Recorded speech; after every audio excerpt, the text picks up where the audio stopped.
जय सच्चिदानंद मित्रों, नवरात्रि के दिन चल रहे हैं। आज चर्चा करेंगे कुछ नवरात्रि की अखंड ज्योत बहुत घरों में जलती है। मेरी माताएं, मेरी बहनें, हमारे घर में भी हमारी पत्नी जगाती हैं।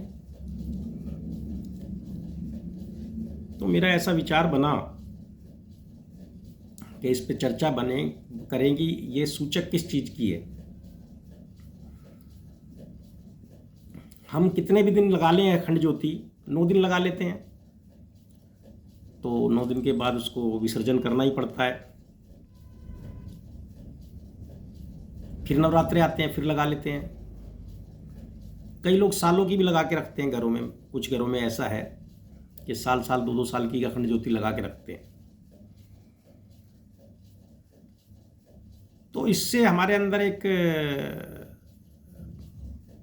मतलब स्वाभिमान कह लो, उसको अहंकार कह लो,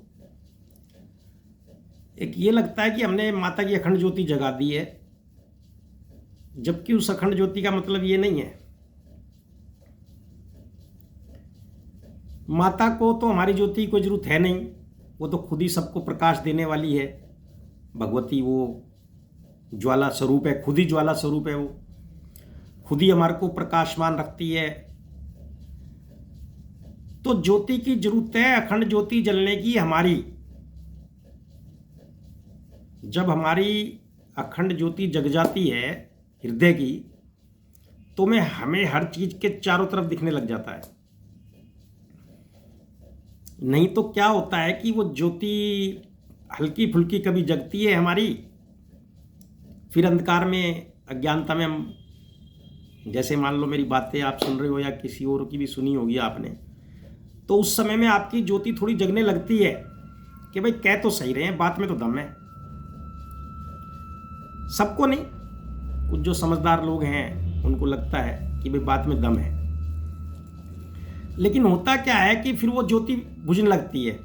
जैसे रामायण में भी किस्सा आता है कि रावण को कई बार जो है ज्ञान उत्पन्न हो जाता था सत्यता का, लेकिन फिर वो थोड़ी देर बाद उसका मन जो है उसे घेर घार करके उसी में लगा देता था।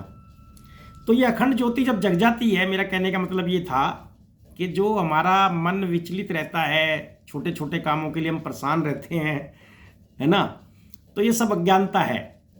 तो माँ की अखंड ज्योति 9 दिन जगाने का मतलब ये है, 9 दिन जगाने का मतलब ये था, तात्पर्य है, जिन भी ऋषि महात्माओं ने ये चीज़ शुरू करी थी, परंपरा बहुत अच्छी शुरू करी थी कि आप अखंड ज्योति जगाओ 9 दिन, और थोड़ा व्रत भी रखो, जो भी जैसा जिसकी वो, और चिंतन करो उस अखंड ज्योति के बारे में। चिंतन चल जाए अगर हमारे अंदर, तो हमारा उद्धार हो गया। ना हमें किसी के उपदेश सुनने, ना कोई रामायण पढ़नी, ना गीता पढ़नी। उस अखंड ज्योति जो जगी आपके घर में, और उसके बारे में आपके अंदर चिंतन चल जाए कि ये अखंड ज्योति का मतलब है क्या। ये अखंड ज्योति आपके हृदय में जगनी है। जैसे मैं कहता भी हूं, ए ज्योति रूप ज्वाला मां, तेरी ज्योति सबसे न्यारी है। जिसके हृदय तू विराज गई, जिसके हृदय तू विराज गई, उसकी तो जय जयकार ही है। तो इसका यही मतलब होता है कि जिसके हृदय वो विराज जाती है ज्योति, फिर उसको कभी जिंदगी में ज्योत जगाने की जरूरत नहीं पड़ती। भाई पहले ज्योत इसलिए लगाते थे कि लाइट नहीं होती थी। लोग कहते दिया बत्ती कर लो भाई, चांदना कर लो, अंधेरा हो गया है। तो घर का अंधेरा तो मिट गया। हमारे वैज्ञानिकों ने इतना, दिन में भी रात जगमग रहती है, रात को भी जगमग रहती है चारों तरफ। अब वो तो अंधकार है नहीं, तो उस ज्योति की तो वैसे जरूरत नहीं हुई। बाकी जो माता है उसको, वो तो वैसे ही सबको रोशनी देने वाली है, उसे रोशनी क्या जरूरत है। तो ये प्रतीक है कि आपकी ज्योति जग जाए, आप चिंतन कर लो, और जब आपकी ज्योति जग जाएगी तो आपके अंधेरे मिट जाएंगे, आपको सब चीज़ साफ साफ दिखने लगेगी।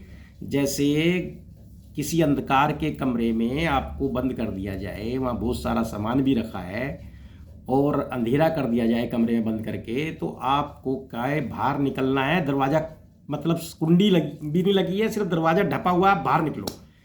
लेकिन आपको उस कमरे का ज़्यादा ज्ञान है नहीं, तो आप ठोकरे भी खाओगे और कमरा ढूंढने में आपको समय भी ज़्यादा लगेगा। लेकिन उसी के अंदर थोड़ी सी कमरे में रोशनी कर दी जाए तो आप ठोकर भी नहीं खाओगे, और जो है कमरे में निकलने में आपको 1 सेकंड में दरवाजा दिख जाएगा, आप निकल के भाग जाओगे। तो मेरा मानना ये है, इसी तरह से ये जो जीवन है हमारा, हम इसमें अंधकार की वजह से, जो हमारी जब तक ज्योति नहीं जगती, हम हर किसी से ठगे जाते हैं, हर कोई हमें चीट करके ले जाता है, कोई हमें कुछ दे जाता है। तो मतलब कहने का मतलब है हर तरह की समस्याएं रहती है, रिश्ते नाते और सब भी। तो अंधकार की ज़िंदगी जीना कोई अच्छी बात नहीं है। तो अगली बार मेरी माताएं बहनें जब भी ज्योत जगाएं तो अखंड ज्योति के बारे में विचार करें और अपनी ज्योति जगाने की कोशिश करें। और मेरा मतलब इतना ही है कि अगर मेरी ये बात अगर हजारों तक पहुंचती है और किसी एक की भी जग गई इस बात से, तो बाबा की कमीशन तो आपको पता ही है, फिर मेरी पक्की है, कोई दिक्कत थोड़ी ना है, अपनी तो आई जानी है। तो अखंड ज्योति का मतलब यही है कि हमारी ज्योति जग जाए, और हमारी जो अखंड ज्योति जगने के बाद हमें ज्ञान, जो अंधकार के है ज्ञानता का, वो मिट जाए और साफ साफ सब दिखने लगे और हमारी राह आसान हो जाए, मतलब मंजिल आसान हो जाए, हम आसान रास्तों से चले जाएं, हमें ठोकरे ना लगें और जीवन साफ। बस इस भंवर के पार जाना है, वहीं बाबा के धाम। जय सच्चिदानंद।